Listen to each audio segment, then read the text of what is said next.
Hello guys, welcome to shadow বলে আমরা কিন্তু আজকে কুমির দেখতে আসছি। ওখানে কিন্তু একটা কুমির অলরেডি দাঁড়ায় আছে, তো কিন্তু সিঁড়ির মধ্যে আছে। আমার হচ্ছে আমি মনে ভাবছি ও কোনো একটা অঘটন ঘটাবে, দাঁত বের করে সিঁড়িতে দাঁড়ায় আছে। আর মানুষজন মানে এমন করতেছে মনে যে কুমির দেখে একবার যদি একটা ঘুমচোর মেরে উঠে শেষ একদম মানুষ।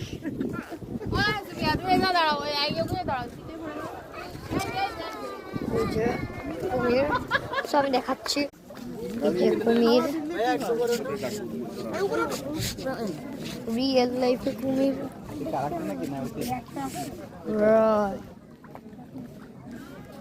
কতদিন খায় না আল্লাহ জানে। আচ্ছা সেটাই। ও মেবি এখানে একটাই, তাই না? একটা কুমিরই দেখছো মিক্স কেরি। আজকের মতন এখানে ব্লগটা শেষ করি।